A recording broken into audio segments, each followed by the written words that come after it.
The hardest part of the tragedy in Texas is how many children lost their lives. Among them were 13-year-old Blair Harper and her 11-year-old sister Brooke. Their bodies were found holding hands. Their parish priest in Dallas, Texas says the family is being helped by their faith and prayers from the global community.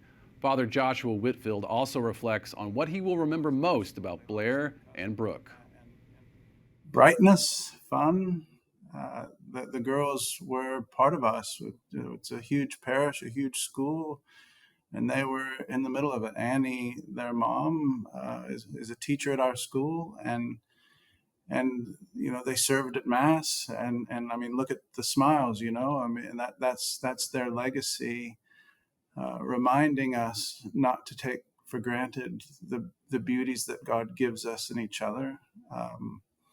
That you really should love the people close to you and hug them tight and not take them for granted, and we're talking about that a lot, we people here at St. Rita this week. Father Josh had much more to say about the situation in Texas and how it's affecting his parish. To see the full interview, tune into EWTN News in Depth tonight at 8 p.m. You won't want to miss it. In the midst of the tragedy in Texas, there are stories of hope and humanity. One couple escaped the flood, and they thought they had lost everything. That couple, Audrey and Nathan Rich, join us now. Thanks for being with us. First, can you walk us through what happened in the early morning hours of July 4th?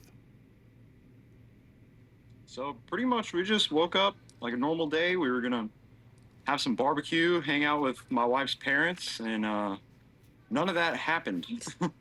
So woke up to an early morning text, and one of my buddies had texted me and said, are y'all underwater? And I'm like, what do you mean? We're not underwater. And so I walked outside, looked at the river, and we're probably 100 yards from the river.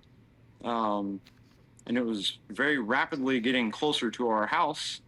So I started taking care of our animals. We have chickens and quail and ducks and cats and all that stuff. So I started getting them to higher ground.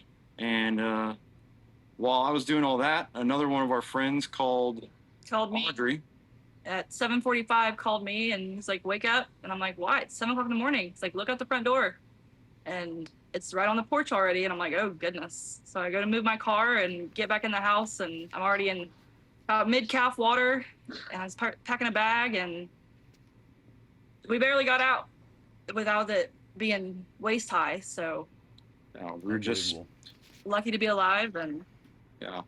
When you returned the next day, we grabbed clothes. What happened? Really, we went back Friday evening, afternoon, and started to load up clothes and anything else that we thought was savable. So we grabbed most of our clothes, some valuable stuff that was washable, and that's about it. So we've been very grateful and thankful that everybody has come to help us tear out our house and rebuild it. And that's what stage we're in now. So waiting on, what FEMA to say. And I own a diesel shop and operate it right behind the house. So waiting on insurance and that sort of thing. So we're kind of past the point of being upset about our stuff, just grieving for all the other families that lost family members and kids and etc. Trying to help our community as best as possible. Sure. Amongst the destruction you found at your own site, what was your reaction? I understand you found your wedding photos. How did you react when you found those? So those wedding photos were actually, here's 2 of them that we found.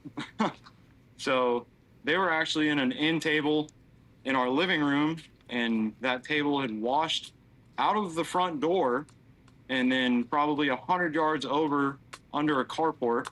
And that's where they all were. So we were all looking for that for like 20 minutes. And then somebody finally found it, and they were all in there. So it was pretty sight to see all of our wedding pictures, ruined. But we still have them all. They're all on a flash drive, and we can print more of them out. So. Right. Stories of hope amongst the sorrow. Audrey and Nathan Rich, thank you for joining us. Yes, sir. Thank you. You.